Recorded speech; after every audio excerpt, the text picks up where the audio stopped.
Mai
Mahalo ya Pule and Mana ke ohana. Noho ya kako. This time, Uncle Ku's ohana will be coming up. The program is starting with Aloha Velina with Uncle Ku's son-in-law, Baramaka Kione.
Aloha kako.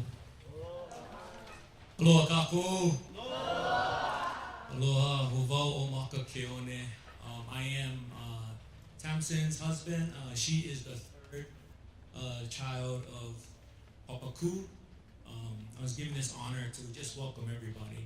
Just wanted to thank everybody for coming today. I do understand what it takes to get here today, so thank you. Whoever traveled far, whoever came from near, we as a family just want to say thank you guys for all for coming, and we understand what it takes to put something like this together. So how about a hand for everybody that was over here working hard all these days. We just like to thank everybody. We got people still working in the kitchen, and everything is going to be so honored because of the aloha that was put into this.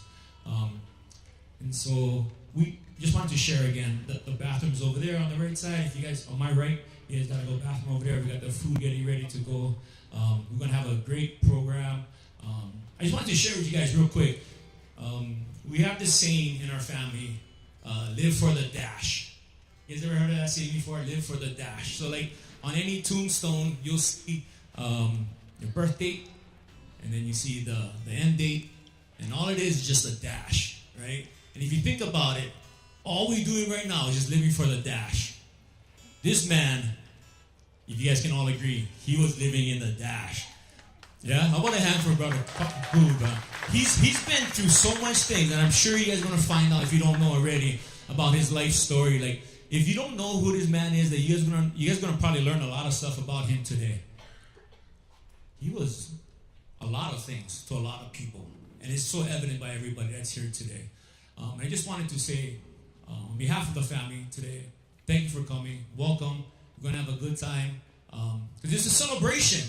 Yeah? It's a celebration for him. So we're going to have a good time today. We're going to do the program. We're going to eat. And then we're going to talk story kind. So just do me one favor real quick. Real quick. If everybody can point to somebody in this room that you don't know. Just point to somebody in this room that you don't know real fast. Not the person sitting next to you. You probably know who that is. Yeah.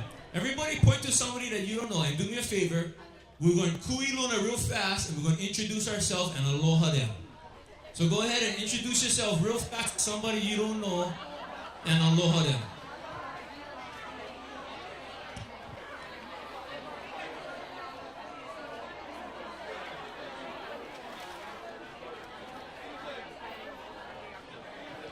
Because that's how we celebrate, God. We get to know people. Kuka, we're going to talk story. Aloha with everybody today.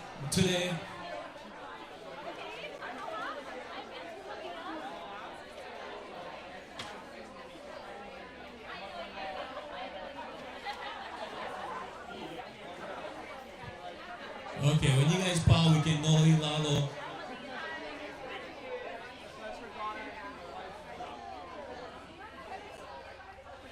Hopefully you guys are able to meet someone new today. Hopefully you guys can break bread with them today, get to learn more about them today. That's the whole point of today's celebration.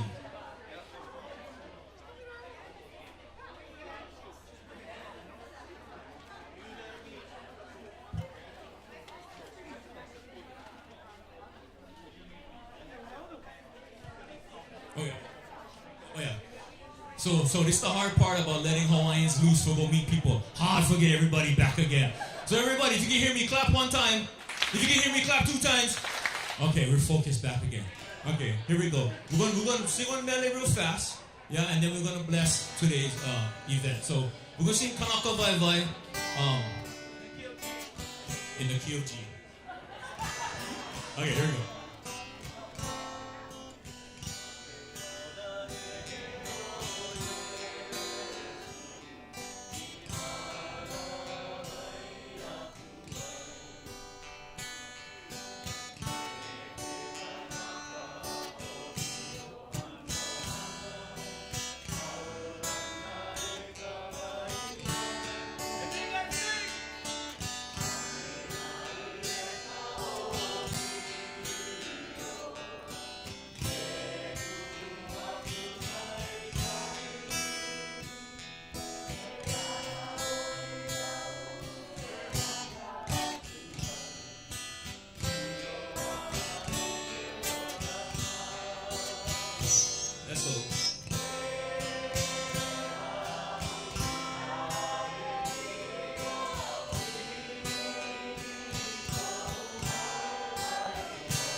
Okay, we're going to bless the day.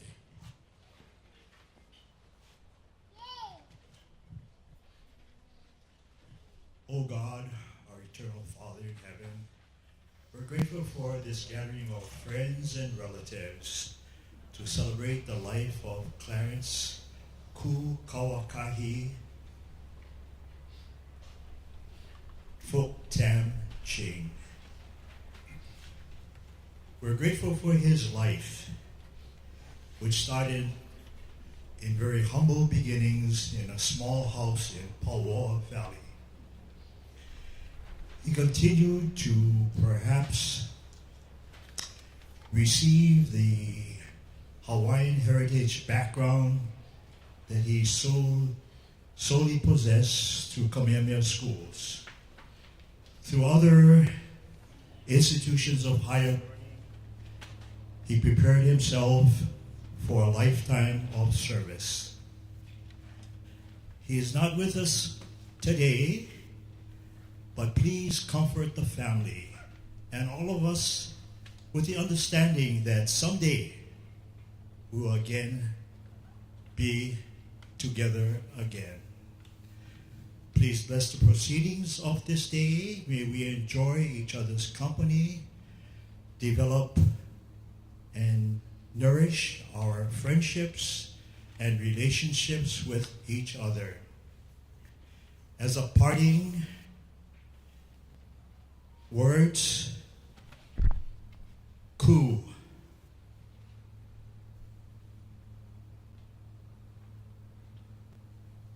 Stand straight and tall like the koa tree, e ola koa. In the name of Jesus Christ we pray, amen.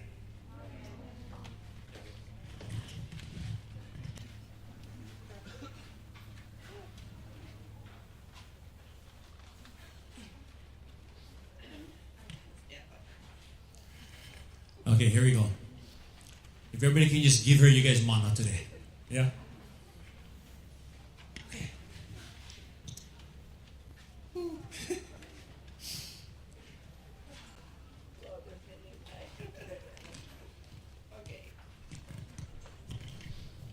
Okay, I have to be honest. It's been a lot getting ready for this, and yeah, I didn't really get a chance to write the eulogy, but I have something that that I can share. But the one thing I want to start with is, man, he should be here. He would be having so much fun right now, and I hope when we were doing the only in the beginning, the flag out there just started flying, and it just lifted my heart and gave me such joy. So I know he's here with us, and he's happy. So I hope I can read this because it's tiny. Okay. All right, here we go. So, Clarence, ku kawakai Fook Ching. Beloved father, papa, uncle, and devoted aloha aina, passed away on September 16th, 2025. Surrounded by his ohana, he was 89 years old. We had hoped to make a 90th party, so this is kind of it. It's just a little early. He was born on June 27th, 1936 in Pule. He was the eldest son of Clarence Fook Ching and Julia Keawalau, originally from Waimea, Kauai, who grew up in Pule Valley and attended Pule Elementary, which is where he met Auntie Max. And that's where that whole thing started. Auntie Max watching right now. Oh, hi Auntie Max, love you. And they've been partners in crime for many, many years. He stayed at Pule Elementary School through 6th grade, and then he attended Kamehameha schools from 7th grade until he graduated in 1954. After graduating from high school, Ku joined the Air Force and served from 1955 to 1958. He then left and attended Brigham Young University in Provo. He majored in chemistry and zoology and had a zoology minor. He graduated in 1963. It was when he was at BYU that he met our mom, Darlene, and they were married in June of 1963. So from 1963 until 1970, Ku was working for the U.S. Atomic Energy Commission as an analytical chemist, and they were residing in Idaho Falls, Idaho. It was there in Idaho Falls that I was born, and also was born. And we had a nice place there. We had a cute little house, and we had dogs and everything, but Dad's always thinking new things. He decided that he wanted to, in 1970, he decided he wanted to go and become a stockbroker. So he began to work for Walston and Company, and we moved to Reno, Nevada. It was pretty good there too. We lived in a house that, it was old, and in the wintertime the wind would blow through the cracks. It was really cold. And I remember getting out pots to catch the rain when the rain would fall. Anyway, but he's always seeking new things. Ku decided to go back to college, and he he decided to study law at the University of Idaho in Moscow. He graduated from there in 1976 with his Juris Doctorate. And it was in Moscow that another daughter was added to the family. That's Tamsin. Everybody thought, oh, wow, an accident. And my mom just said, no, she's just late. So we were happy to have her. And then my dad graduated in 1976, and we moved back to Honolulu. And he began practicing law.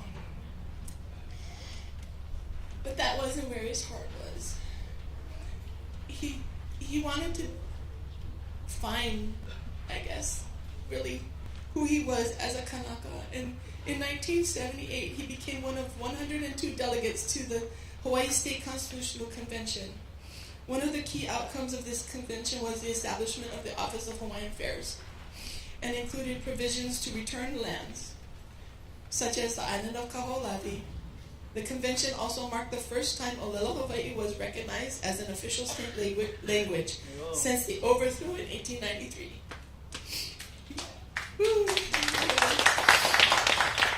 Between 1976 and 1980,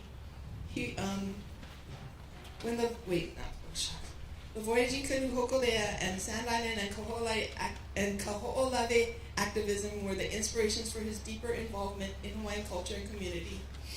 And in 1986, he became an Office of Hawaiian Affairs trustee, and he was there until 1990. This was a time that fully ignited his desire to explore and preserve all things Hawaiian. It was in the 1980s that Ku became deeply involved in traditional and customary Native Hawaiian cultural, religious, and spiritual practices, and especially on Mauna Kea. He had a thing where he wanted to travel where all of the ancestors had walked. So he traversed the trails leading to, over, and around Mauna Kea. And he's a member of the Kalaiwa'a community, that's canoe building. And he had special ties with Keaunakako'i, which was the adze quarry up on Mauna Kea. He worked with and gathered traditional wood, fiber, and stone material, and other cultural works, including Hawaiian weapon replicas. He also collected sacred waters from various sources, including the springs at Hopu'okane on Mauna Kea and Lake Waiau, for ritual and medicinal purposes. Who has also spent years working for the protection of and the propagation of endemic plant species. Before he ran for OHA, he had already dedicated himself to the restoration of the kingdom. When he was elected, he hoped to assist in the restoration of the kingdom and continue revival of our culture and spirituality. As a trustee, he worked on the OHA blueprint to connect Hawaiian issues with global issues and to help negotiate with the state for back rents and ceded lands, on the ceded lands. Some of the other things he did, he used to go on a Ohana radio show on KCCN on Sunday nights. He was there with Guard Kealoha and Winona Rubin and Uncle Tane. I can't say his name, In Siong.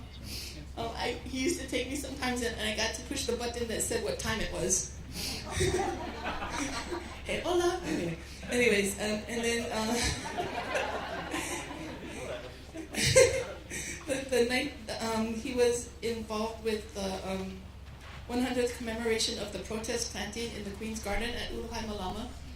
And at that time, he made a movie called The Aina Remains, and where we reenacted that Uluhai Malama planting.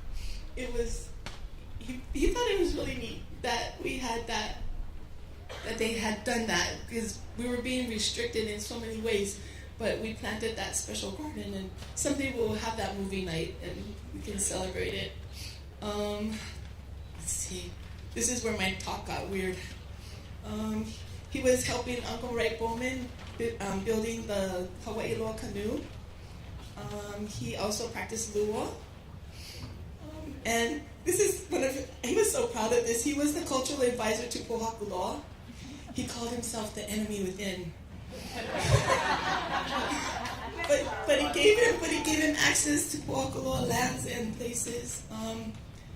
So after he retired in 1992, activism became his full-time job. After visiting Moku, he knew he'd found his forever home, and he relocated to Waimea.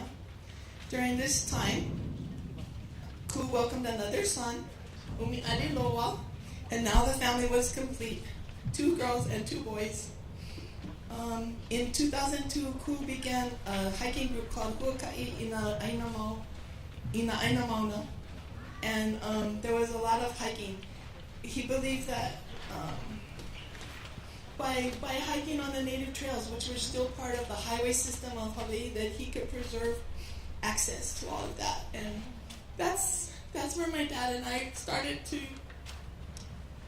build Pule again. We kind of drifted apart in my teens. I think I was difficult. Anyway, or he was, I don't know who. And so this huakai continued for more than 14 years, and that's when he began the tradition of raising the Hawaii on the summit of Mauna Kea, so that no other flag would fly higher on 2 significant days for the Hawaiian Kingdom. La Hoihoea and La Kuokoa. As a Kanaka Maoli, he has lived a life defined by kuleana, a deep care for his ohana and Hawaii. Ku was a man who believed in showing up. Sometimes he didn't talk much, but he was there. And sometimes he talked a lot. But hopefully it really meant a lot. I used to be so honored because sometimes he'd send me his testimony and ask me to proofread it. So that was really special. And I miss his emails. There were like thousands of them every day.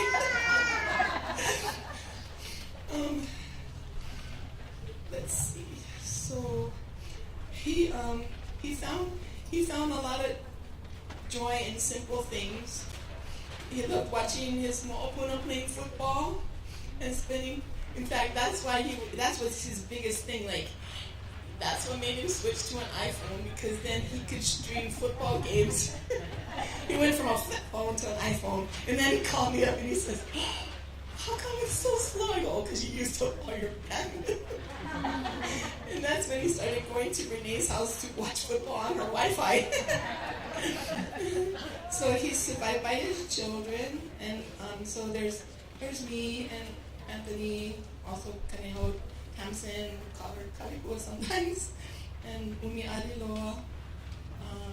He's got so many grandsons. We got one special granddaughter, Lindsay, and then we have Landon and Zane and Kiai and Kihe and Kiva. Those are Tamsin's children. And then we have another, the youngest one is Taj, that's Tony's. And he has one great granddaughter. It was really cute because she was born when he was in the hospital, and I showed him a picture of her. She's so chubby, and he goes, "Oh, cute." So he got to kind of meet her through a picture. And then he also has many extended ohana and many, many friends who remember him for his integrity, his calm presence, and his unwavering commitment to those he loved, Hawaii and the Aina. Thank you.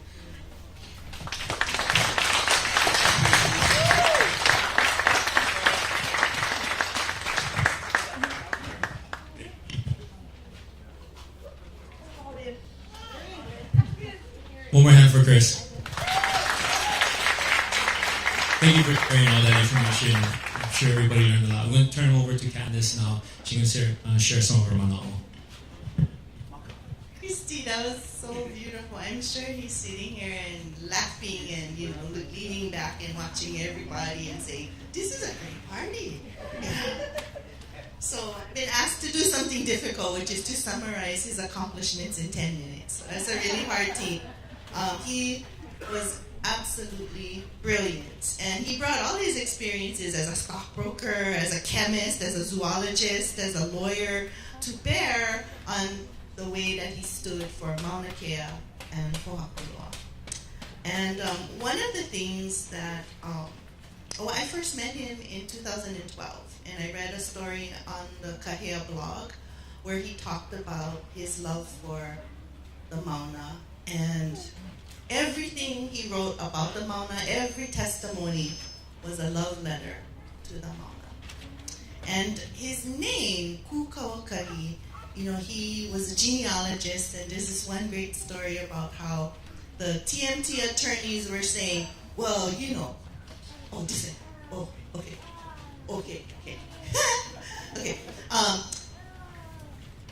The TMT attorneys were saying, well, the petitioners haven't proven that they're Hawaiian. And so when he came out to give his testimony, he brought out his genealogy and he rolled it across the table and was 6 feet long. And he says, this is my genealogy. But in his genealogy, he found the name Kukawakahi.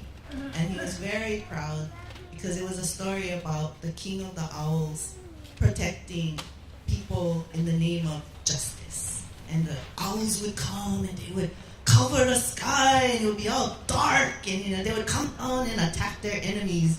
And that was him. That was his way of protecting, darkening the sky to protect the people. And he had a story about how he was blessed. One night he said he was sleeping and he heard this flapping and he felt something on his toe and he looked and a Pule had landed on his toe when he was camping out on Mauna Kea. And that to me shows that his feet were blessed. And that's why he was such a great alakai for Huaka'i Ina Aina Mauna.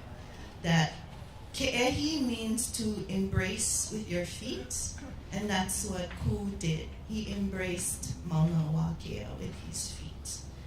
And as our alakai, he plotted our paths through the Mauna. And one of the most beautiful things he ever said to me was, Candace, the Mauna is mapped on our la'au. And it was so deep. Every view plane, every sight line, every texture of the pebbles from frost heave, everything on the Mauna, the spider webs gathering, fog drip, all of that becomes mapped on your visceral core and your visceral existence. And that's how much he loved Mauna Wakea. And when he took us around, it wasn't just sightseeing, it was to remember the mo'olelo, but it was also to culturally monitor what the state was doing up there. So when we went to the springs, he was monitoring what DLNR and the Army was doing with the sacred water from the springs. And so it always had a political purpose. He would back up every lesson with an action.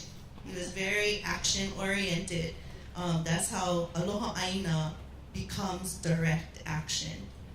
And,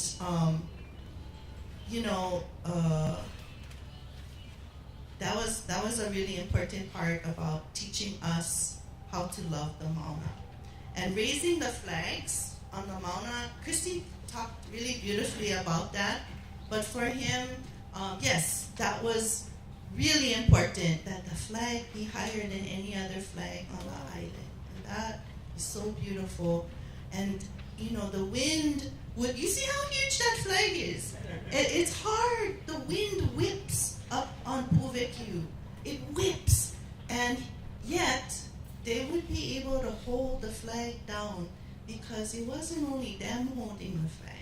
They had all their kupuna holding the flag with them as well. So they were never alone up on the Mauna. They always had the kupuna with them, helping them to steady the flag so that it would, sort of flutter in the breeze. Yeah? And so, Pohakuloa, I just want to say that was a landmark case, and I love following him and Auntie Max on that case. And one of the most important precedents that case set was that the state has a duty to malama aina. And it was the first time malama aina became codified in a legal argument by the judge, Ching. Ching, yeah. Oh, yeah. Oh, Chang. Sorry. Gary Chang. Ching. No, Gary Chang. That's right. So, but, malama aina, he says, what happened to Kaho'olawe cannot happen to Pohakuloa. And that was because of the work that Auntie Max and Uncle did. Yeah, so important. And I wanted to also say that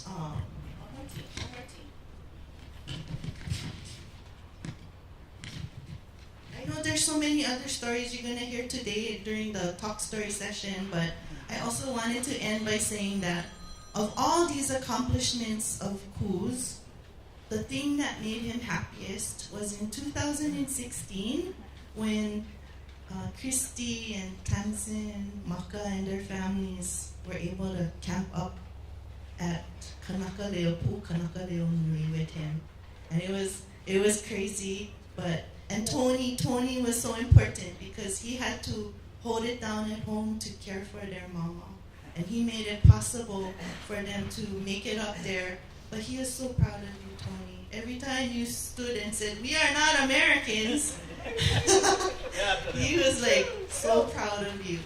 But that was the most important thing, was for his family to share in that experience. And I remember that because Maka's family, Maka and Tamsin, they were all in this tent and they were kind of on an incline.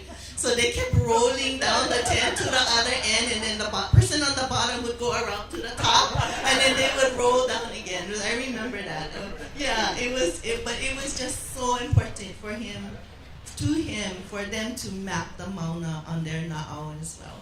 And he was just a phenomenal person, and he was one of my greatest teachers. So, mahalo.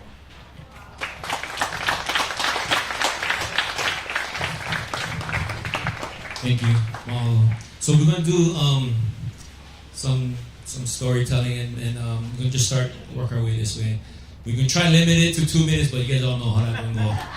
Yeah. So. No, I know you. I'll go with Tony first.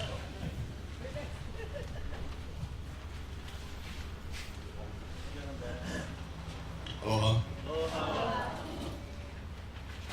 Looking out at all of you, I can see something very clear. Every person was brought here together because of this man, right? My father, Ching. Most of you, if not all of you, are aloha aina. Protectors, fighters, people who stood up when it mattered. My father had a way of activating people, reminding them who they were or who they are, where they came from, and what their kuleana was to this aina, to our culture, to our iwi kupuna. Like, one thing that you guys didn't mention is that he went to the Smithsonian and he actually petitioned for a lot of the iwi kupuna to be returned back to Hawaii. That was one of the Koho'olawe 50. We were there and occupied Koho'olawe. But growing up, kind of like Christy, when we were younger in the Kolohe times, kind of went our separate ways, but we kind of found out that we were doing the same thing and becoming the same person, standing up for our aina. But I didn't share him with just a few people. I shared him with, like, Hawaii. I shared him with the Lahui. And that speaks to the depth of his commitment and the scope of his service. Because of his work, his sacrifices, his refusal to back down. There are many court precedents that exist today because of him. There are protections that were fought for.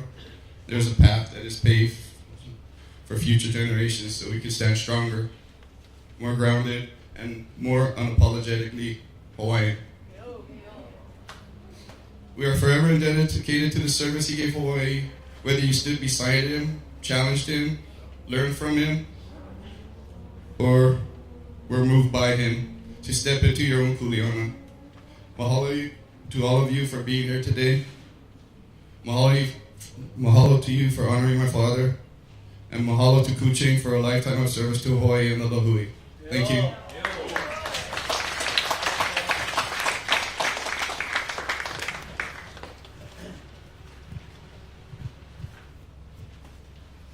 Aloha kapo.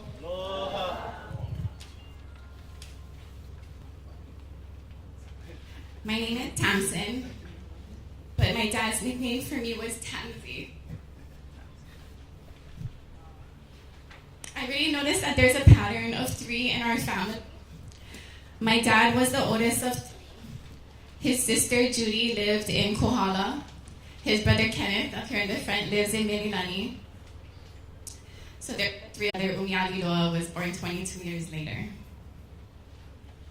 And now my husband Maka and I are proud parents of 3 boys, Kiai, Kihe, and Kila. And we have a girl with us too, Hilinai, our niece. First of all, I want to thank everyone for coming today. I know that weekends are busy and personal time is precious, and you chose to spend today here with us honoring our dad. Thank you from the bottom of our hearts. Thank you to those that traveled far, especially for those that had to pay airfare to be here today.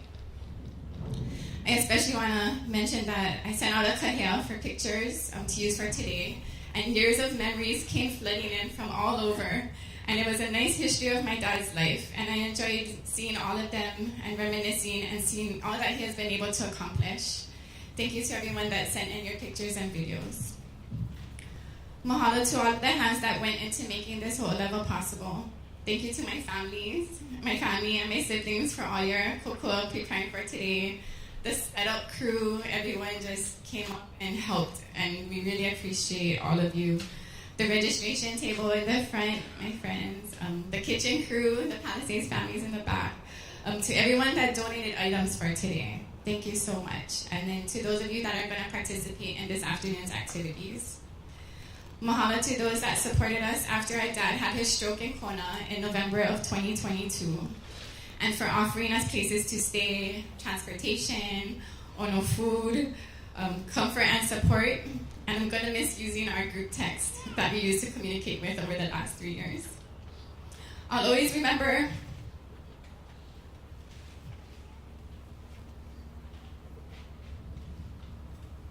a call that I got on the day that my dad had the stroke. Uncle Bimo called, and he told us not to worry. That while we were home on Oahu, he promised us that our dad would never be alone in the ICU. And he promised that our dad would never, he would always have someone there. And Uncle Bimo organized shifts of people every day to sit by my dad's side until he was stable. And visitors like Mihana and Chun continued to come for months until we could bring him here to Oahu. We miss you, Uncle Bimo, and thank you for keeping your promise to us. A special shout out goes to Auntie Renee. For the many years that Dad would stay with you in Kona so he could enjoy UH Manoa sports and he could watch our sons play football on television. Her generosity continued as we stayed with her as we took turns coming and going to visit Dad for the 6 months that he was at Kona Community Hospital before we could bring him back here to Oahu. Mahalo. I also want to thank the many others like Auntie Peggy, Auntie Teresa, Auntie Max, Auntie Ivy, and many friends that opened their homes to Dad over the years. I will always remember my dad for being a man of many traits. It was fun telling people about my dad because they just couldn't comprehend how one person could have done so many different things in his life. This is where I'm going to duplicate my sister and most of my stuff is wrong, so sorry. He was a proud graduate of the class of 1954 from Kamehameha schools. He served for 4 years in the Air Force and was stationed at Lackland Air Force Base in San Antonio, Texas, where his race of record was listed as Mongolian. The military didn't know at that time that he was Hawaiian and that he would be a force to reckon with decades later in his fight for Kaho'olale and Pohakuloa. He graduated from BYU Provo, where our youngest son is attending now. And that is where he met my mom, our mom. He was also a stockbroker in Nevada. He worked for the Atomic Energy Commission in Idaho, where me and my older siblings were born. And that's where he tested cow's milk to identify how living things in the area were absorbing radiation and how they were being impacted by that. And I think that was a precursor to his future fight against depleted uranium. He was also an attorney. He even served for many years as a trustee for the Office of Hawaiian Affairs from 1986 to 1990. And in his spare time, he trained and ran the Honolulu Marathon. We think it was 14 years in total. We were trying to count. And he was in a running club with my mother-in-law at the time, actually, Renee Keone. And so Dad knew her before I even met her son. So that was pretty cool. My dad was my cliff notes for anything I was studying. While I was in high school and college, I would tell him what I was studying, and he could give me a 15-minute lecture on the topic. Chemistry, physics, biology, like anything. He knew exactly what I was studying. He knew what my teacher taught in school that day. But he would lecture me on the topic and would sum up all my textbooks in an easy-to-understand way for me. He was my first version of ChatGPT. We were actually classmates at UH Manoa at the same time in the late 90s as he was working towards a teaching degree. I would run into him on campus and everybody's like, there's Ahupua waving at you. I'm like, that's my dad. He traveled the world, as you can see by all the stamps in his passport on the legacy table up there. My passport is pretty empty. Like, his is full. Like, I was just surprised at how many places that he had been. But I remember one time when he was making his way down the coast of South America, and he traveled a large part of it by foot. That's one thing about Dad. He can walk forever. Like, he'll call you and say, okay, I landed, I'm walking to your house. I'm like, Dad, he can just go. But he was walking down the coast of South America, and he traveled it by foot. And since there were no cell phones back then, he would call us every few days and give us a verbal report on where he was on the continent that day. And I'd map his progress on the map as he was going down. There was a year that he was on a mission to stop the Akaka Bill. And I remember he went to Washington, D.C. to talk to all the senators. And the next thing I know was that it was announced on the news that it wasn't going to pass into law. And he was so proud when he called us to let us know that his mission was a success and he was coming home.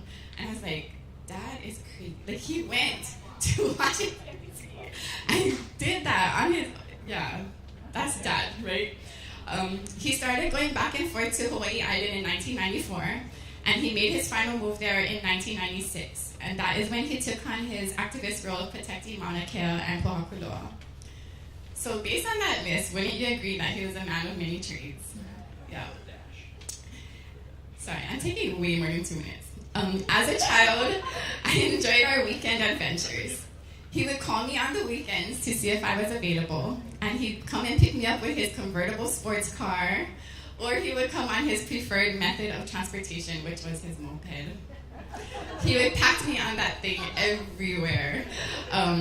And even my friends would tell me, like, oh, I saw your dad here, I saw your dad there. Like, he was just on that moped, just running the streets of Honolulu.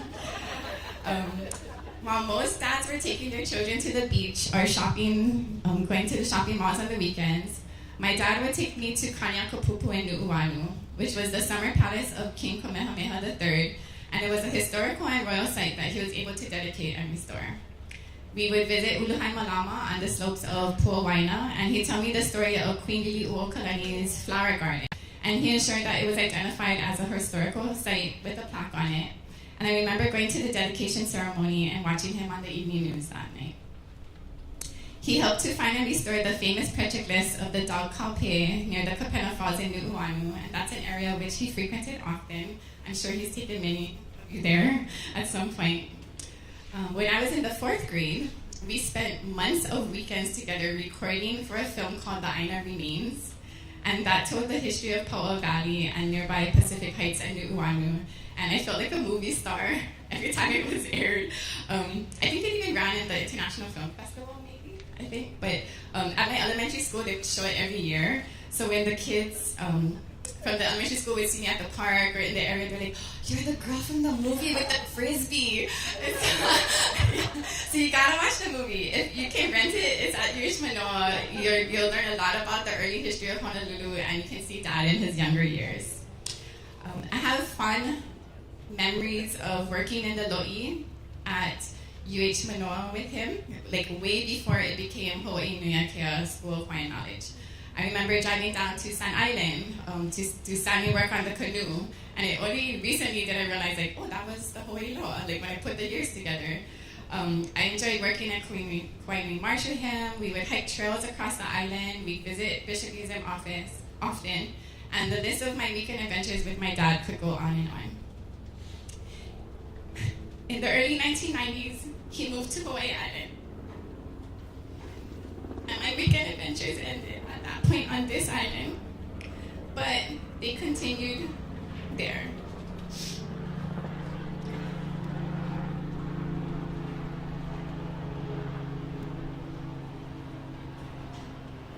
I'd visit him at his home on the farm in Waimea. I'd be roughing it out with no water or electricity, and I had to make frequent bathroom runs to McDonald's just so I could use the restroom. And I always wondered, like, how can Dad live this lifestyle? Like, at night when I'd go to bed, I had my lantern and I could see my breath because it was so cold. But he loved it there, and his love for Mauna Kea and Hawaii Island was so strong. And although his living arrangements were not ideal, he had his trusty little white car, which I never knew was standard until recently. When we showed up to take it to the hospital, I was like, it's standard. So, and no brakes. We had to downshift because he had no brakes.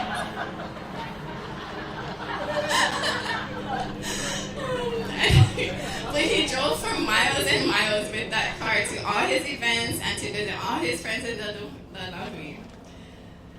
My boys thought their Papa Fuki from Hawaii, that's what we call him, Papa Fuki, sorry. Their Papa Fuki from Hawaii Island was the GOAT, and they thought that he was amazing. They knew him as the old man of the Mauna and learned about him through seeing him on the news, reading about him in the paper, and he stayed with us anytime he came to the Capitol, to UH, or to speak at conferences. They loved how he didn't give the usual gifts that a grandpa would give. He gave them silver dollars, or seeds of endangered wine plants, or he would bless them with stories about his activism and his travels.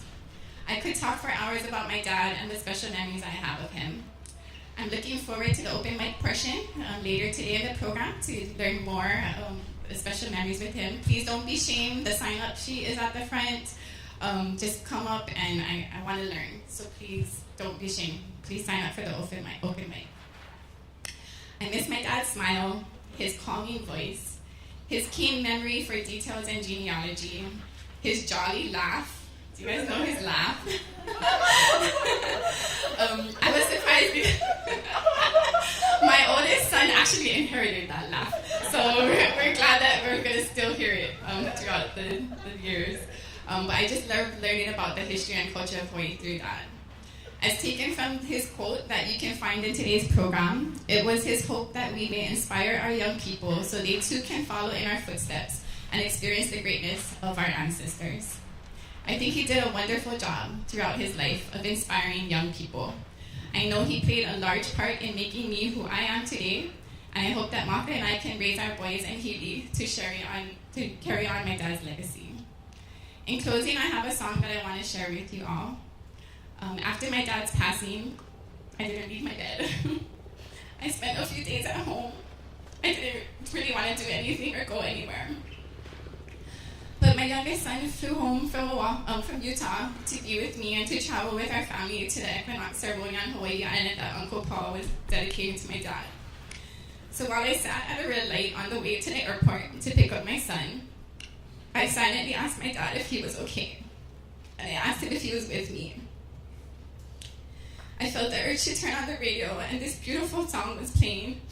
It's a song called Mamane Beauty, written by Kawaikapua Kalani Hewitt, and it's played by Waipuna. It is a song about beloved Mamane blossoms, one of the many Hawaiian plants my dad had grown over the years. I think I was the only person in school, whenever they talked about endangered plants, or I was like, oh, I have that in my yard. And then they were like, no, you cannot have this in your yard. I said, no, I have that in my yard. And then there was one time where Uncle Buddy Neller was there, and he told him, her dad is Ching. At that time it was Clarence Ching. Her dad is Clarence Ching. If she says she has it in her yard, she has that Hawaiian endangered plant. But yeah, so I knew that my dad was sending us a message that he's with us, and he will always be with us when that song came on. It's a song that talks about the Mamane blossoms. It talks about Mauna Kea, Lilinoi, the cold waters of Waiau. I don't want to ruin this beautiful song by dancing it for you all, so I'm going to play it. But if you could just enjoy a few moments of silence while I play Mamane Beauty, while we remember my dad.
ke ao I ka luna e huli mai I oe e kui po Poli ahu me au Piri pono He kamahane beauty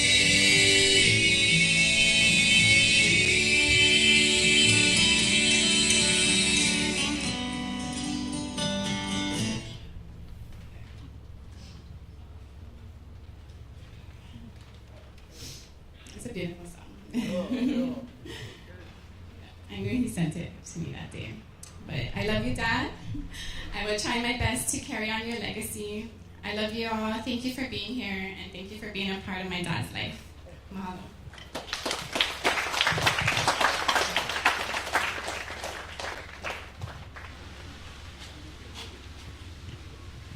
Okay, so thank you, Mama. I think everybody knew him by different names, right? So I think depends when you knew him, like what name you kind of call him by. So he went by Clarence. He went by Ku. I knew him as the Fookster.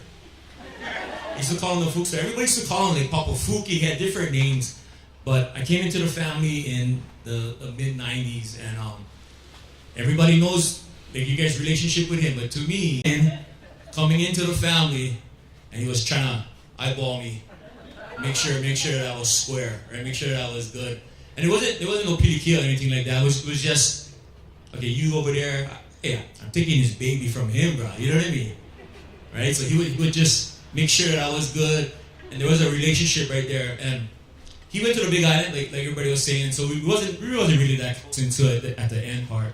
But I remember this time. I'm gonna tell you guys this story.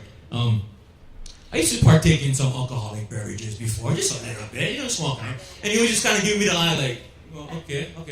So then one day we stay in, I forget where he was. I forget what town he was in.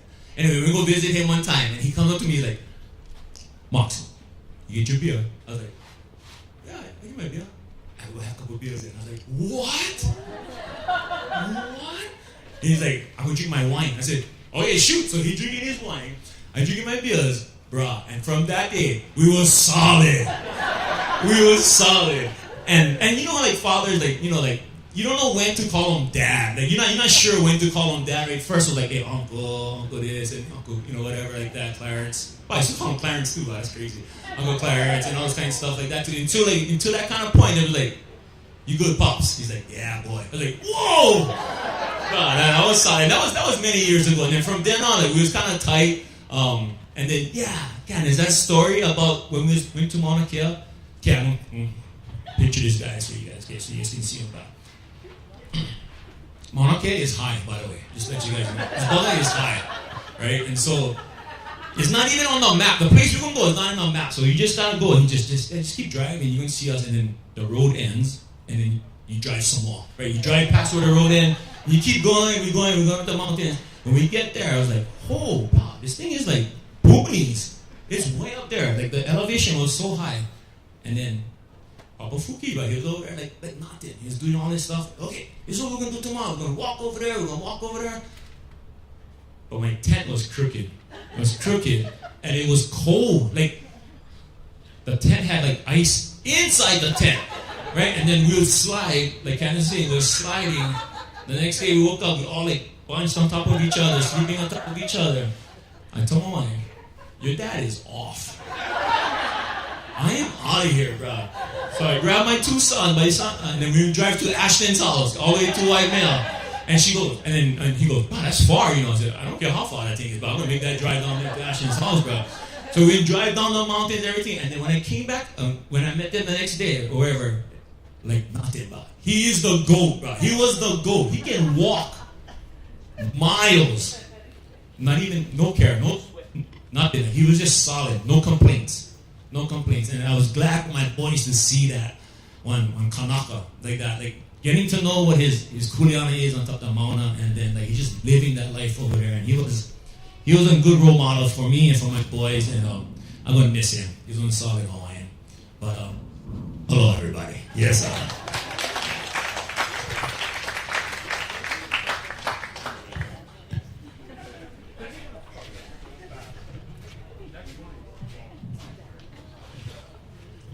Aloha everybody. I'm surrounded today by so many familiar faces, new faces. You know, you all are his people. And you've all contributed to the richness and the absolute fullness of his life. And I just mahalo all of you for being here today and for taking the time to share your aloha for my grandpa with all of us and helping us to carry that memory of him forward. So like in the ways of many kupuna, over the years he would tell me exactly how this day would go and what his transition to Pule would look like, which is all super fun, lighthearted conversation for like an unassuming middle schooler, like maybe 12, 13 years old. But you know, he was always a forward thinker, always planning ahead, and he could be very determined when it came to something that he cared about. So even more so, just so much thanks for you folks knowing that he cared so much about this day.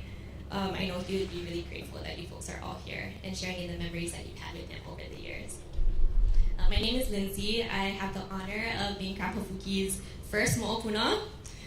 Growing up, I would spend every single weekend with my nana and my great-grandparents, Clarence and Julia Ching, in the home at the ends of Kaia Street, where my grandpa grew up.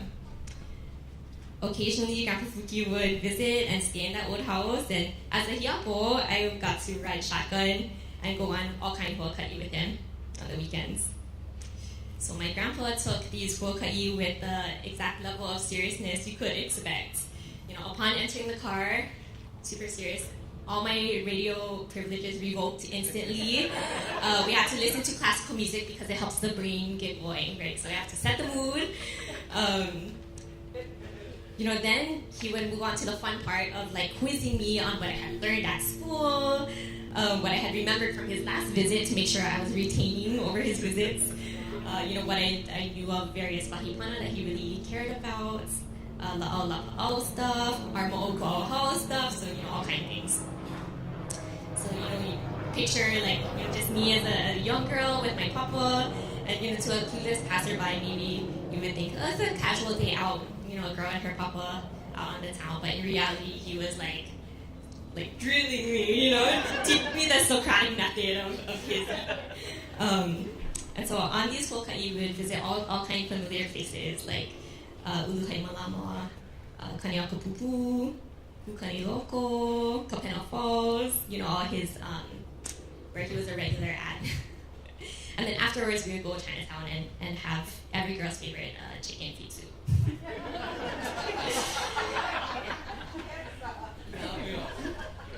And you gotta get him good too, or else he's watching. So yeah, these huaka'i were supposed to be super serious.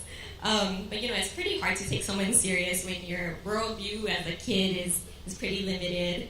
And at that time, you know, I genuinely believed that, like, between his big personality and his unmistakable Fuki laugh that you heard, the writers at Disney captured Grandpa's spirit perfectly in the cartoon form as Rafiki. You know, he was like the eccentric, prophetic, wise yet like little bit crazy guy. And you know, same thing as Rafiki. You ask him a question, hoping for an answer, and you don't get an answer. You get a question right back, and you know, you have this like conversation with him, and that's what I remember on our huaka'i and all those hours in the car spent with him. So you know, for all his ikehi gains over the years, he had a great knack for talking in riddles and found a way to really entertain himself. Sometimes more than the rest of us when we're asking questions.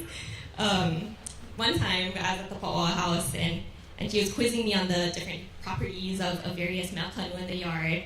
And you know, as his brightest pupil, you know, I was answering all his correctly. That is, until we came across like a small, unassuming herb growing in the gravel by the stairs, going upstairs. And you know, he had me make observations of this plant, feel the texture of the leaves. He even had me chew it up and eat it. And so, I'm sitting there totally stumped. I gave up and I asked for the answer. His response was like, oh, that one's not endangered, that's a weed. I was like, oh. Through all of that, right? But his lesson was like, even the weeds can be valuable too. I don't know how valuable that was, but that was the way he taught me. So serious, but at the same time so kolohe. I'll really miss my grandpa. But in the wise words of Rafiki, as he helps to guide Simba, in the world without his dad, he lives in you. And so I see my Grandpa Fuki and all of you folks here today, and his memory lives with all of us. So mahalo.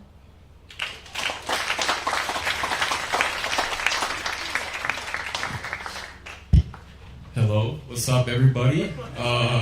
My name is Kihei. We are not going to hit 2 minutes. It's going to be way under.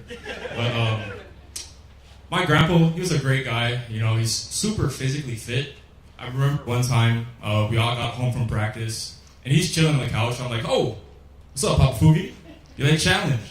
So we had a push-up challenge. We had a sit-up challenge. We go down, and we start doing push-ups. We start dropping, like, very slowly. And I hear this guy in the back laughing.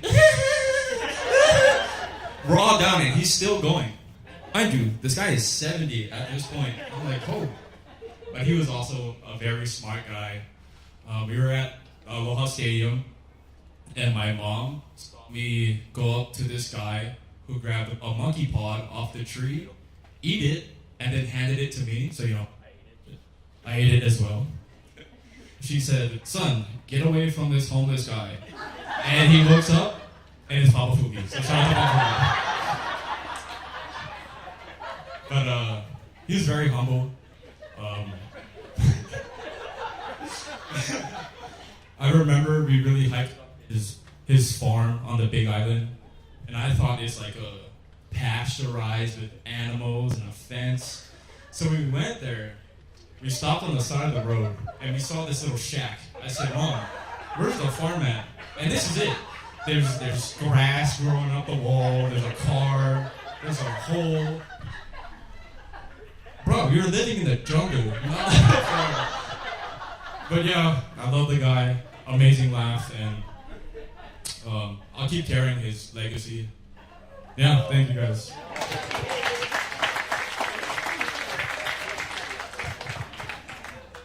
Shack. What's up, everybody? My name is Keawalau. I am the favorite grandchild. And, before I get started, I kind of did want to gas up my grandfather a little bit. But before I start, I want to say a quote. The apple doesn't fall far from the tree. My grandpa was very smart. He was very physically fit. Very, very wise intellectually. He was really good at taking down bad guys in the civil arena, and he had curly hair and he was very handsome.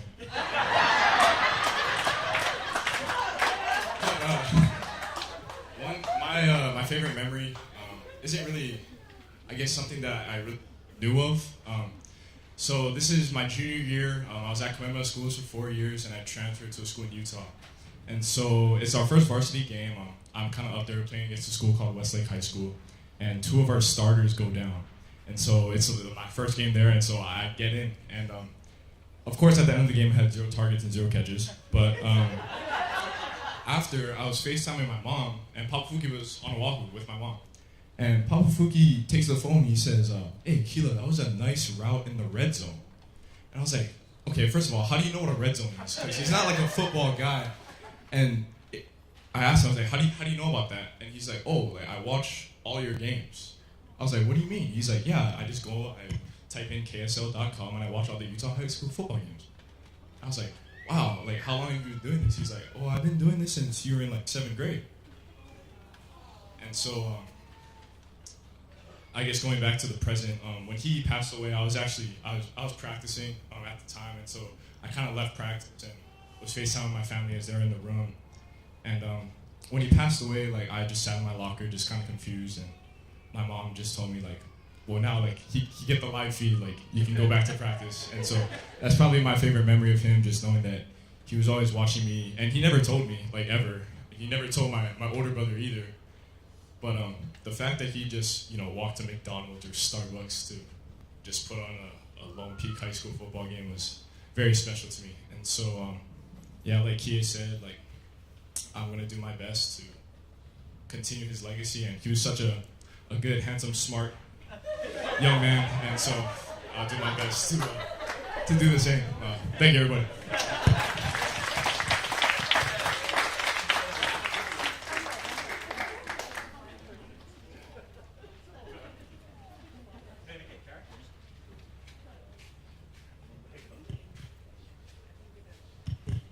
Wow, we get some characters, Brian, inside this family, Brian.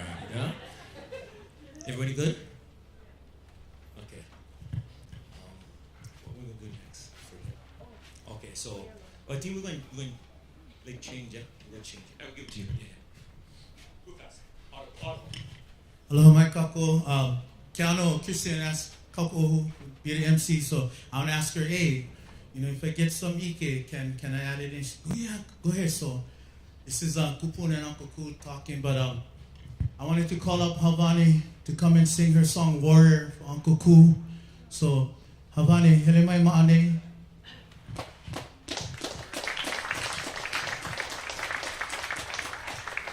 I saw her walk to the lua. She came back.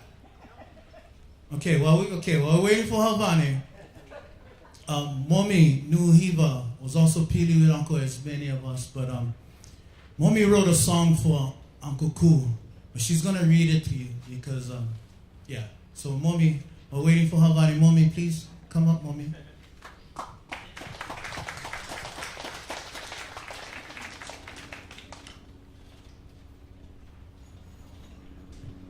And if somebody can get Havani, please. Where was she went? I gotta find it.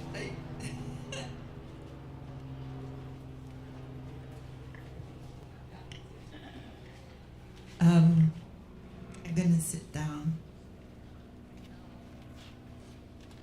I gotta find the song because I actually sent it to Christy. Oh, you did? And it's been a while since I've sung it. I don't think I can sing it.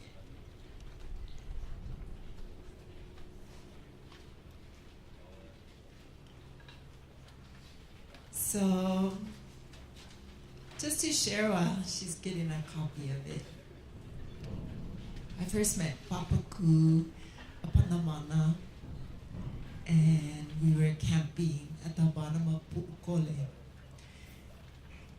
And I have insomnia, and so does he. And so we sat in the truck and talked all night. And that's when I started to learn about his family and his life. And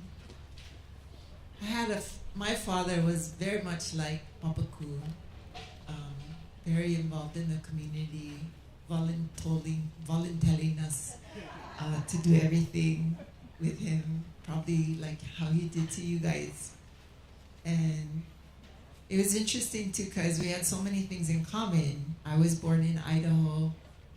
My dad went to BYU, played football.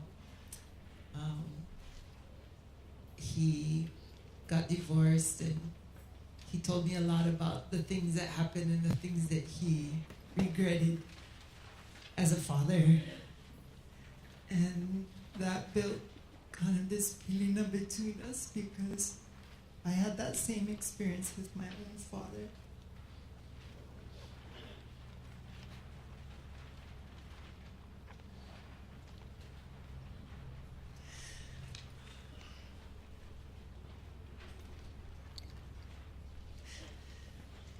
And I know what it's like when your father takes you on all these trips and these waka'is and teaches you things, and he's a lot like Rafiki. My dad was like that too.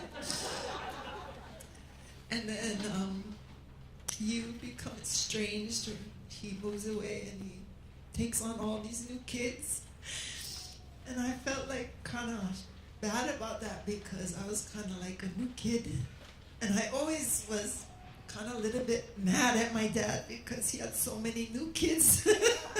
And it made me feel mad at him. But I kind of understood then after Papa Ku made me a new kid of his. And we did a lot of hiking together. In fact, one of you should come to my house and get his lathe because it's in my garage taking up space. Well, we did all kind of things. Went all over the mountain. Whenever he went to collect seeds, he called me up. We went to the volcano. He came to my all my dinners that I did for the different things, and he would always check on me. That was the thing about Papa Ku is he would always check on you to let me know that he was thinking about you and that he loved you.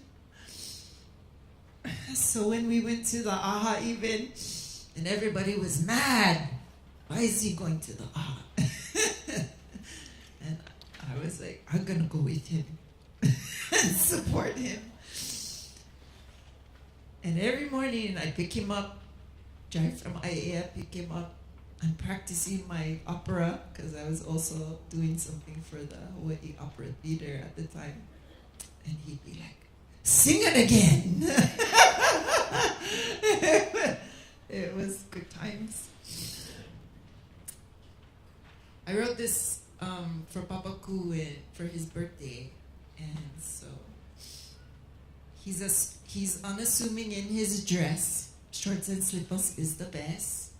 But when he needs to make kai maka maka, he get one aloha shirt in his ka'a. Even on the mountain when it's 40 degrees, he won't complain because he don't freeze.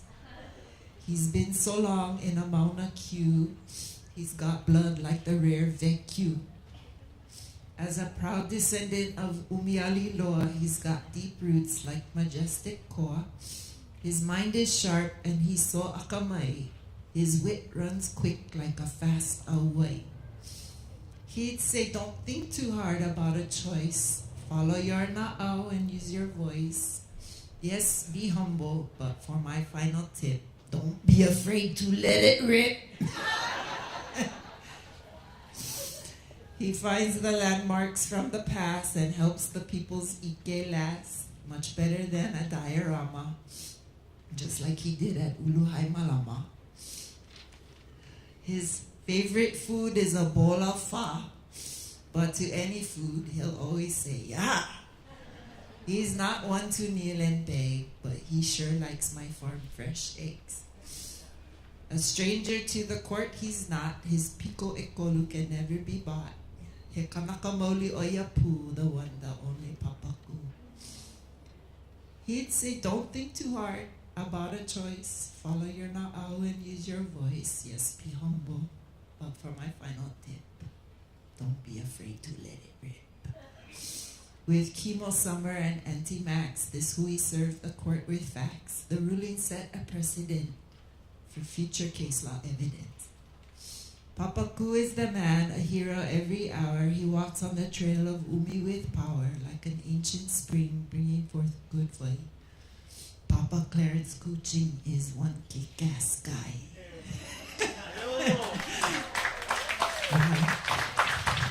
Pai Pai Lima, everybody. Thank you, Mommy. Be inspired by those words. And I'm going to call up Havani to do her beautiful song. I thought about song Warrior and thought about Uncle Ku. So, Pai Pai Lima, everybody, for Havani.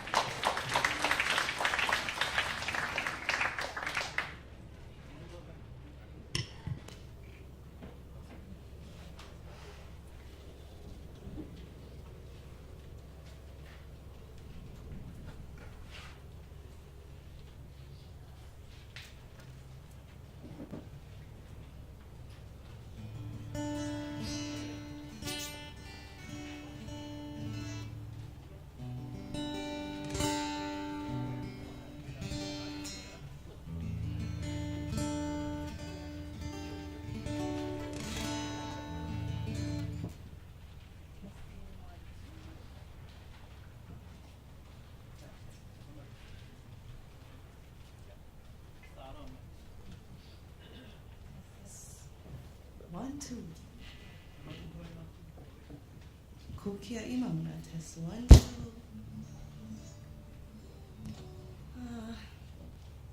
Verina mai me ke aloha nui a ka kōpakahi a pau e ka ohana e nā hoa aloha aina. Verina ho'i me ke aloha nui. I really love to see everyone here celebrating one of the greats. Anakalaku. I feel so lucky to have been born into this ohana and to have known Uncle Ku for so long in my life. To have seen and witnessed him for so long in my young years as a passionate aloha aina. I just was like all gung-ho, and he made this lighter for us. He laughed with us. He made jokes. I mean, I remember when we were in the contested case hearing, and we would just be in the back just cracking jokes the entire time, because the only way we could make it through. And he was so witty and so smart, and I just feel lucky to even have lived in the same lifetime, to have even shared in laughter with him, to have shared food and story and just life with Anakalaku.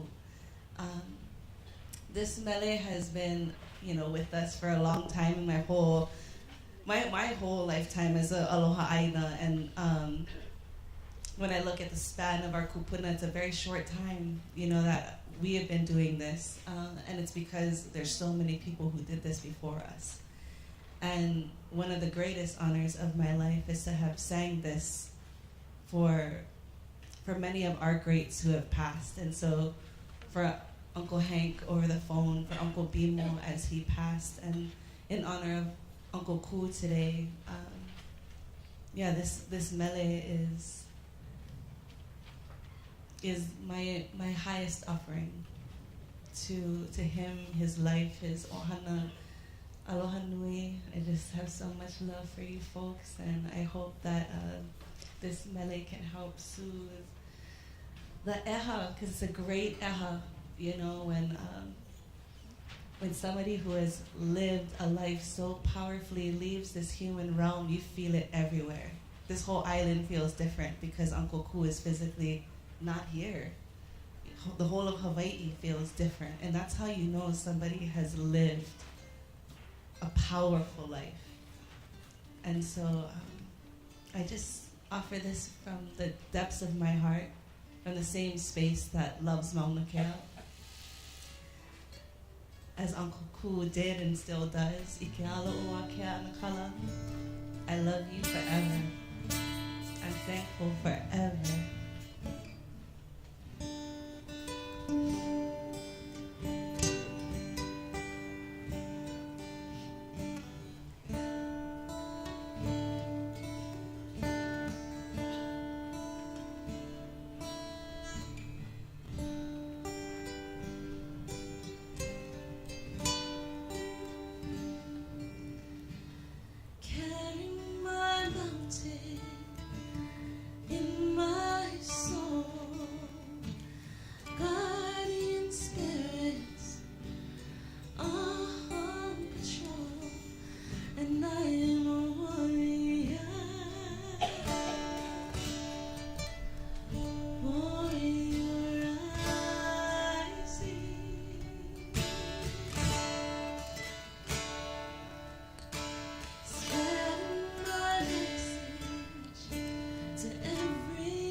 beautiful. Thank you, Havani. Stephen.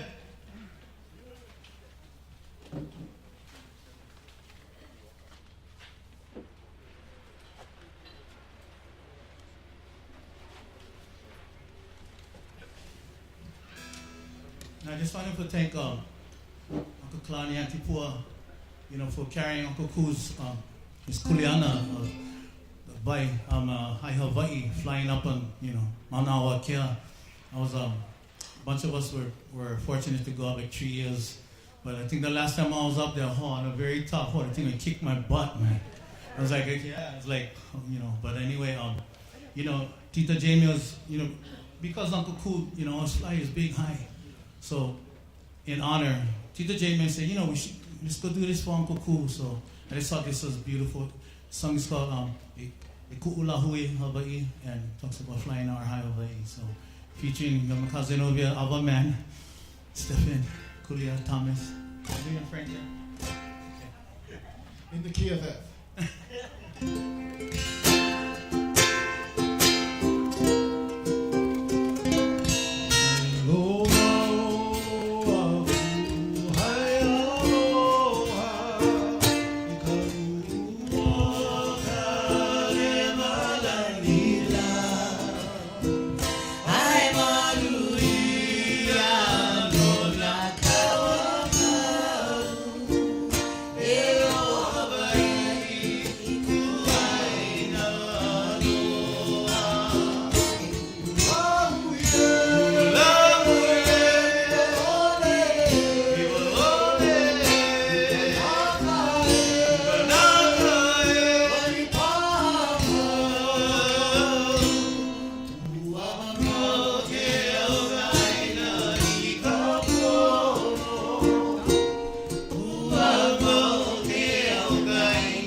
Okay, gang, we're going to Pule, bless the food, and then after that, we're going to circle up. Put up Hawaii aloha. Okay, so Kilo going to bless the food, and then we can get going. Yeah?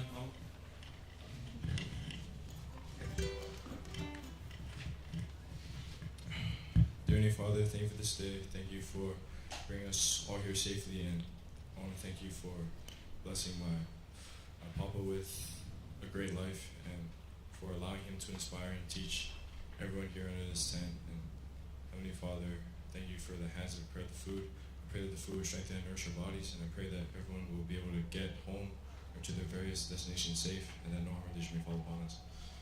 We're so thankful for you and your spirit throughout our lives, and I say these things humbly in the name of Jesus Christ. Amen. Okay, gang, if you do me a favor, we just all kuiluna, we're going to stand up, we're going to make a big circle, and then we're going to Hawaii aloha. Yeah, and then if we can kind of like be considerate of the kupuna, if they cannot stand, then we can kind of just go around them and give them some space as well. Make a big circle.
person next to you and give him one hug. Honey, hug. And turn the other side, turn the other side. Okay, I don't know how we're gonna do this. The food is ready, wait, Makako. It's ready. Okay, so I don't know.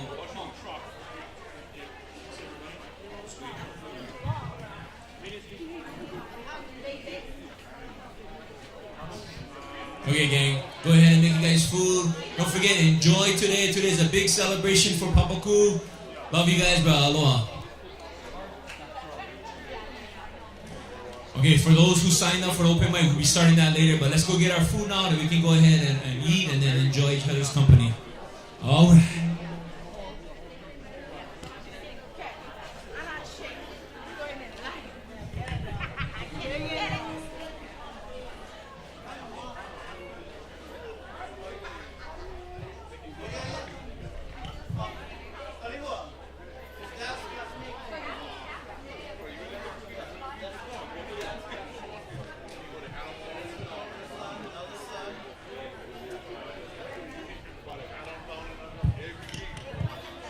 All right, Lahui. Yeah, so to get you guys me'ai, thank you, Brother Joe again, and the entire kitchen crew for making us ono me'ai. And then, we started on Kuku's time, so there's going to be a time where we get people who sign up for come and share their manao, yeah? So please go get you guys me'ai on. Yep. And then, we'll start after. Okay, mahalo.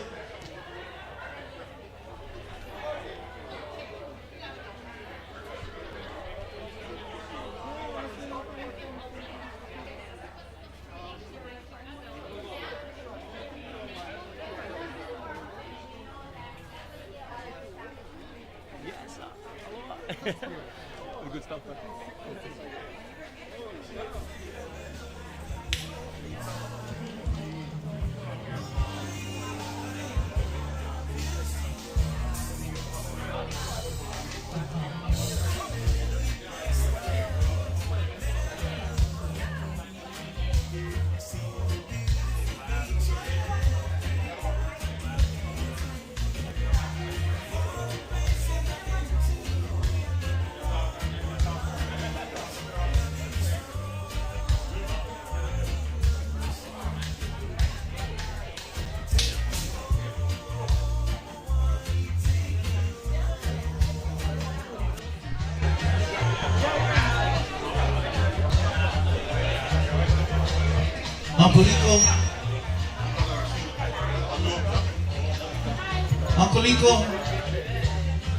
Uncle Liko, hele mai mo ane Keawalau.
Okay, everybody, while everybody's eating, we are blessed to have Uncle Lico Martin here as well as Tita Laulani Till. And I know there's going to be a spot where those that are signed up will come and speak and share. They might know about Uncle Cool. Well, since everybody's getting their food, so we're going to have some music done by the legendary man himself, Uncle Lico Martin and Tita Laulani Till, who also have been Aloha in the Warriors fighting a long time, so we can enjoy these resources that we get today. So, how's about a round of applause for our kitchen crew, everybody? Yeah, making that onomeai. And give a shout out to Brother Mac Kalahele, who's providing us sounds today. If you guys don't know, his uncle is the legendary Uncle Imaikalani Snake Kalahele. If you guys know who that is, this is his nephew, Mac. Brother Mac, raise your hand, Brother Mac, raise your hand. There you go. Yeah. And also give a big shout out to all the Papa Kuzo Hana that is doing the registration, the sign-up sheets, and all his mo'opuna from the oldest, from Hiapo Lindsay, and everybody. And it's a beautiful day. And Keanu or Christy told me we're here till the sunset, so we're running on Uncle Ku's time, Uncle Puna time. It's a beautiful day. Always it's a beautiful day in the kingdom. Lahui Hawaii.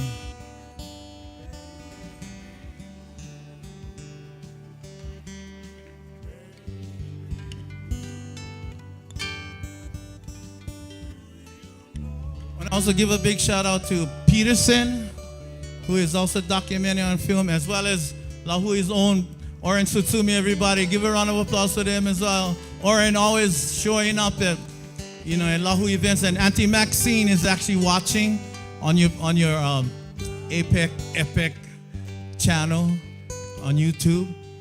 Yeah. So mahalo Oren, mahalo Peterson. It's on Laulani's channel too. What channel is that, Laulani? Aloha Revolution. All right. So anybody watching right now, you can also go on Tita Laulani's channel, Aloha Revolution. All right. Protect Mauna Kea.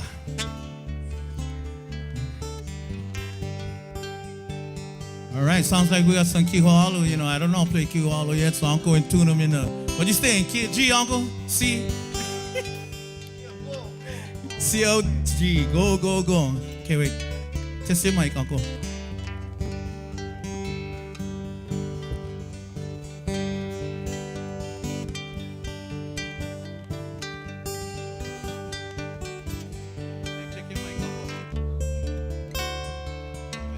Check, mic check. Sounds good, sounds good.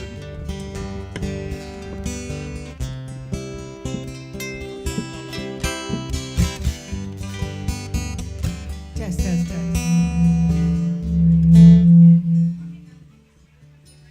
And Uncle Cool on the mic.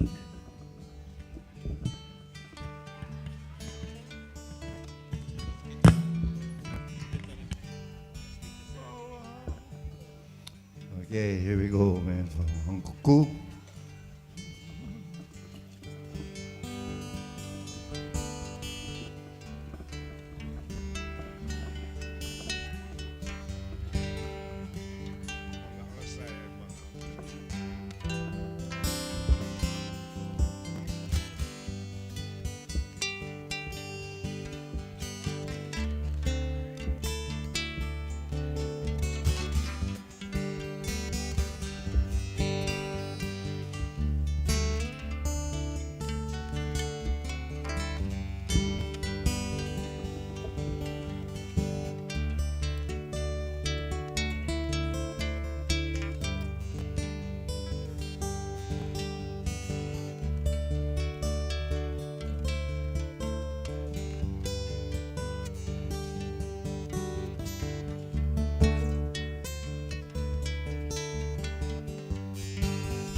aloha ku moku ka hola ve mai ki no hi ko inoa o kana loa ko he malama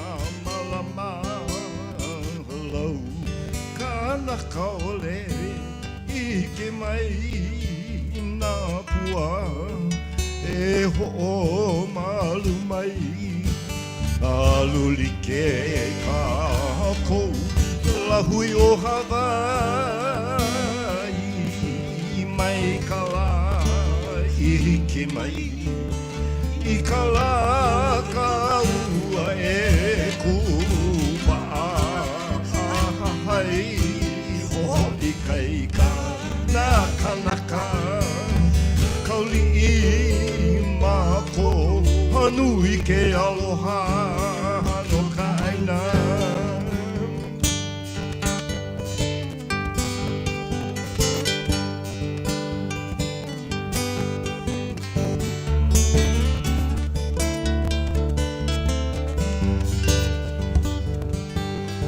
This year our water sounded pretty tight over there. You know, the one thing you can give Uncle Cool is the lokahe. That's the one thing you will be afraid of now. And that's the last thing we gotta do is to lokahe.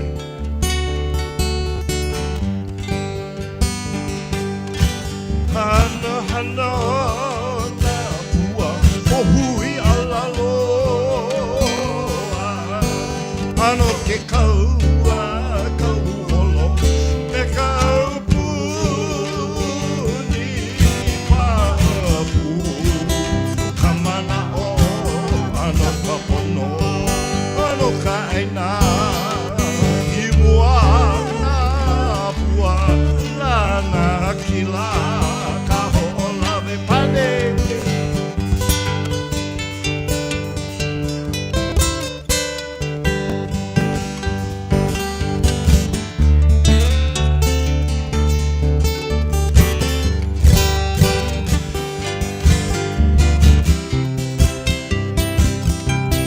Okay, and we don't need to paddle too hard, just paddle together.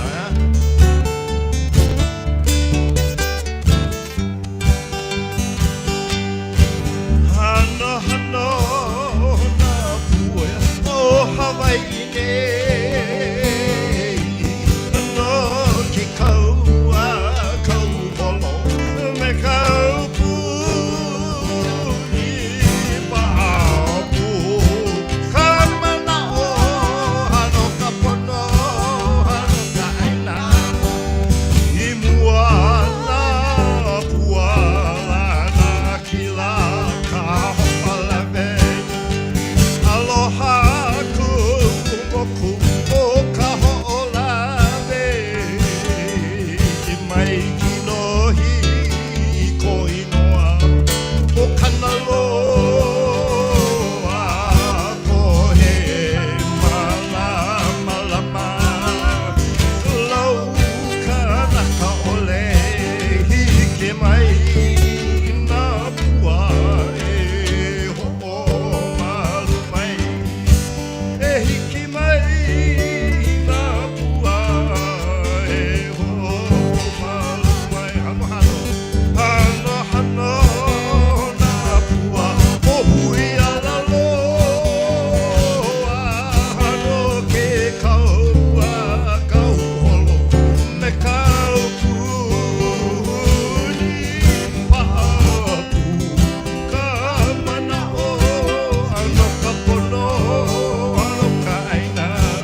Well, we sing another song from Molokai. Since.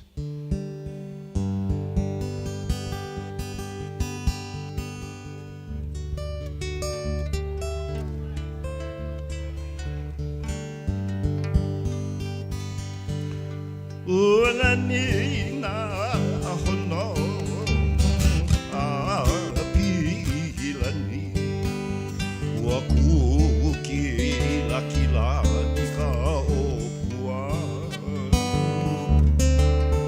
oku pua kukui ai lani kaula haroka hele mai olu lana mahalie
Okay, Uncle Liko asked me to play a song, so this is a song I wrote for Mauna Kea and was thinking of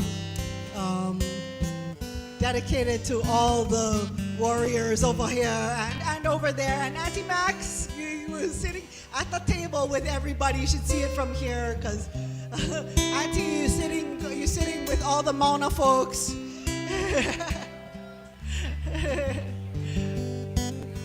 But this is a song about, you know, how hard it is, the hard parts, but we make it through, and that's the beauty, and we're still standing together.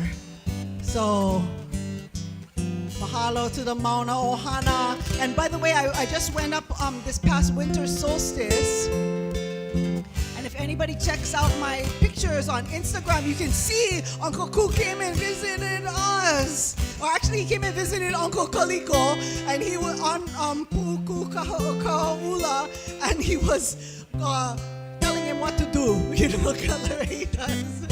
You could kind of tell. So it was kind of funny.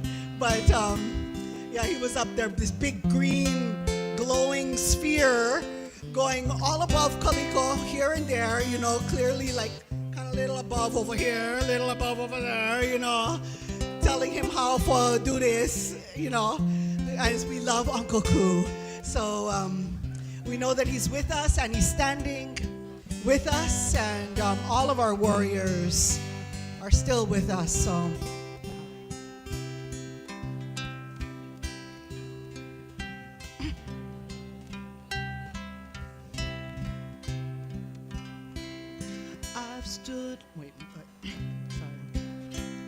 I've stood alone for so long.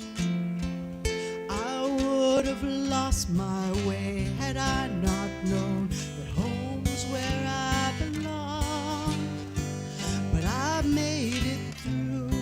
I felt the fire through the icy rain and the burning sun, and the times I felt so tired. And now my feet, they're climbing higher, where the heavens dance in the glory of love's infinite fire. Upon this mountain I stand with you, in a beautiful dawn that shines upon a world that's born anew. No, we won't break. The night's been long, but we're making it through. The world stands with us when I stand with you.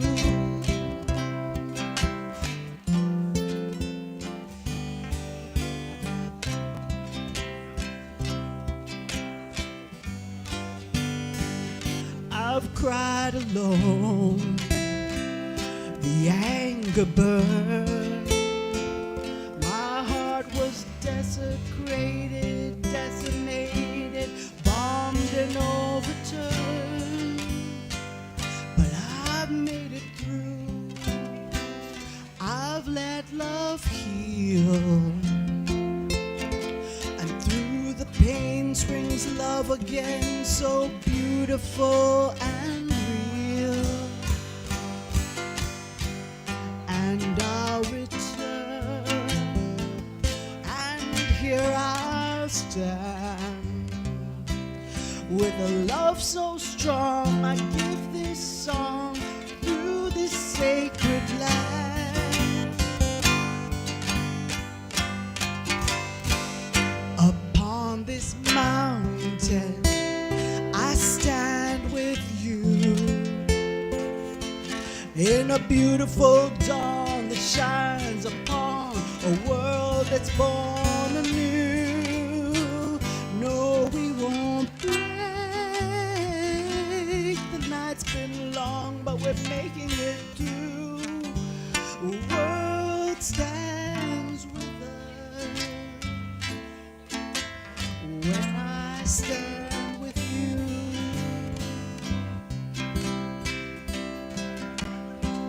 Why don't you cut it?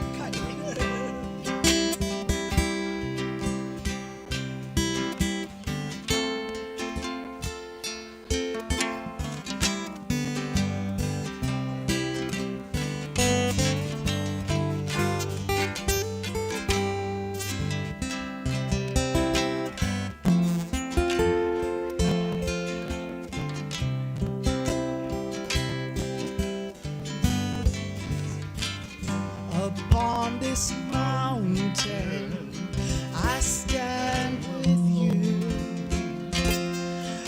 In a beautiful dawn that shines upon a world that's born anew. No, we won't break. The night's been long, but we're making it through. The world stands with us. The world stands with us. The world stands with us when I stand with you.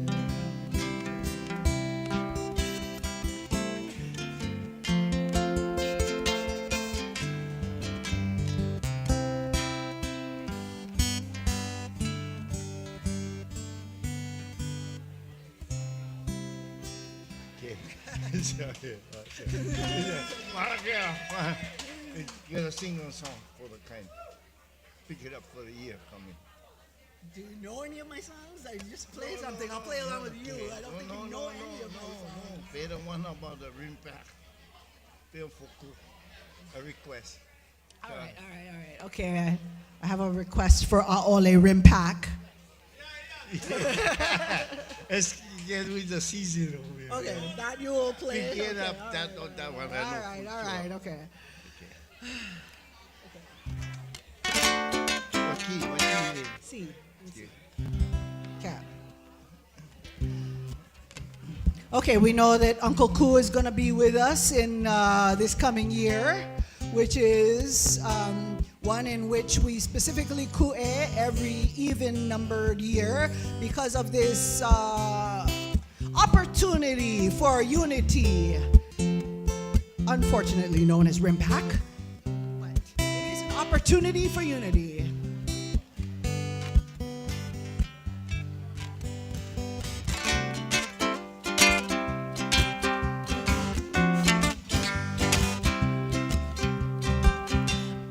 Aole Rim Pack, please take your bombs back. Your environmental impact is too much for me. Aole Rim Pack, we need our country back. So hit the road, Jack, so Hawaii can be free. Well, we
over you.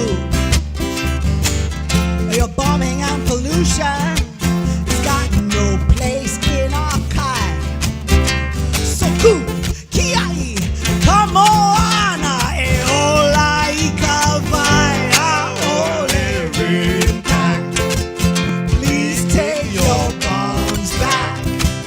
Your environmental impact is too much for me.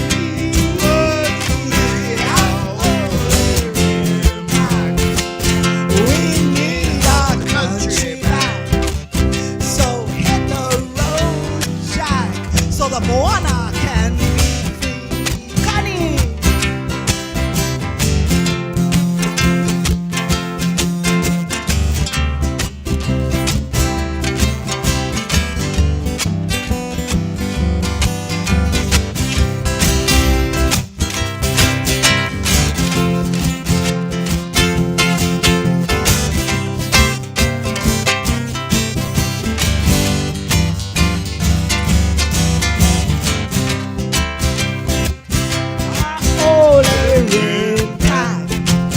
Please take your bombs back. Your environmental impact just too much for me to run. Our only impact. We need our country back. We hit the road, Jack, so Hawaii can be free. Our only impact. Please take your bombs back. Take your bombs back. So environmental impact is too much for me. Our only impact. We need Hawaii back. So hit the road, Jack, so Hawaii can be free. So hit the road, Jack, so the Hawaii can be free. So hit the road, Jack, so the whole world can be.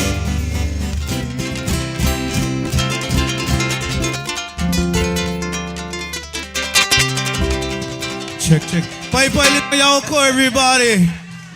For this too. Inseparable, incomparable, aloha and no worries. Uncle Liko Mate and Tita Laulani Tio. Uncle, can you grace us with one last thing? We're going to start with the open mic. Okay, one more last song. Once again, everybody, give it up. Pai Pai Lima, everybody.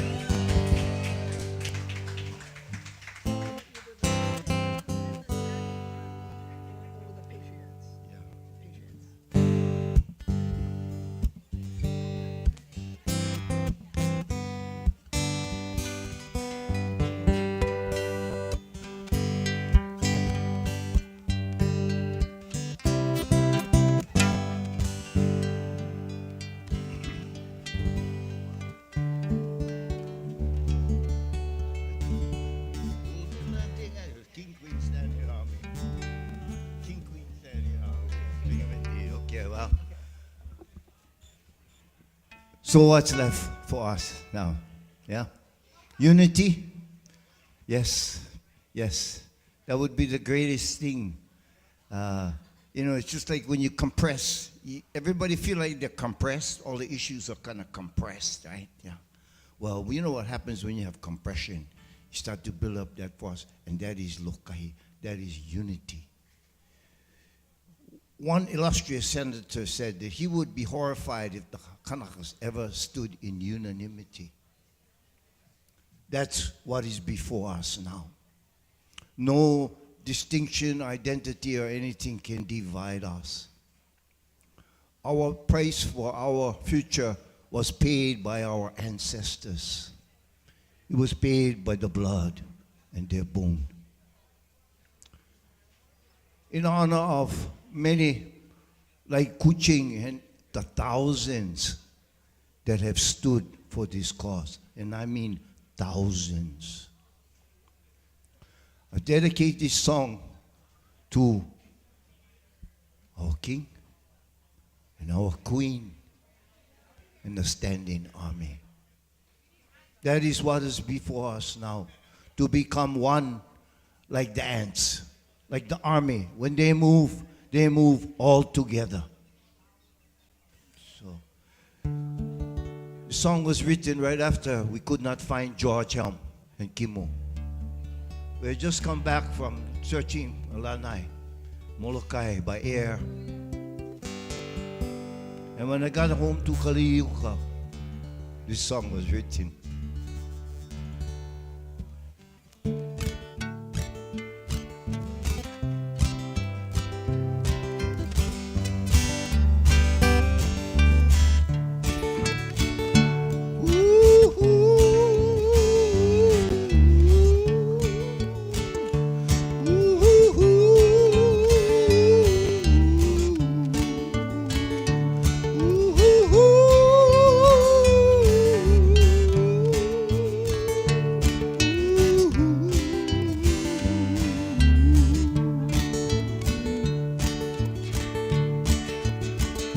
From the cold Atlantic Islands to the South Pacific Seas, in the name of the Queen of England, sailed in James Cook. Just a captain was he, courting the kings and queens of Polynesia. Fancy whining and dining, mosquitoes came flying, and a whole lot more jumped ashore, like the jets in the streams and the flying machines on a kingdom that never really ended.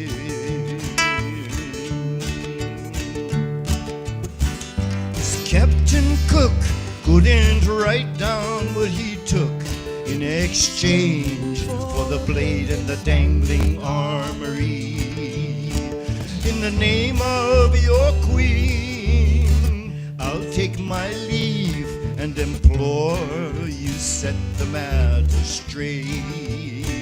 You took a message to the world of our race. Now take this warning from a fate that only waits. I'm heading back to the beach and grass shack by the sea, in the name of the king and the queen, and standing army.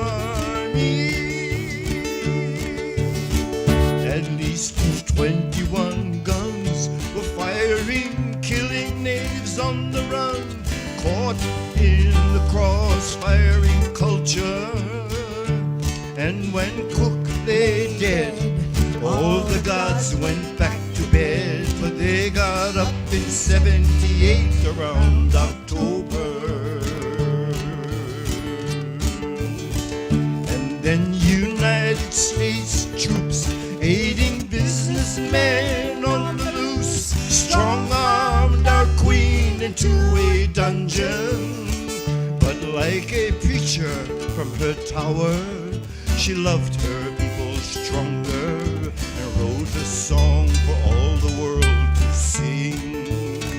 Aloha oi from far across the sea, from the king and the queen, and standing army. So it's give me some justice. My religion ain't adjusting, and we must be running out of time to live. And it's paved me a road back so I can take my knapsack and live this life the way it ought to be. Not in a museum like some old antiquity. I'm heading back to the beach and grass shack by the sea, in the name of the king and the queen, and standing army.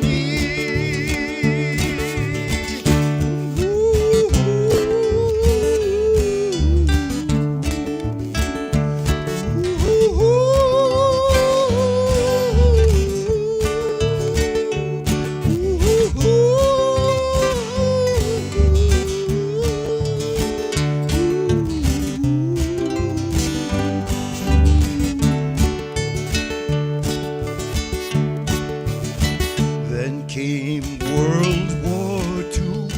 we have everything to lose.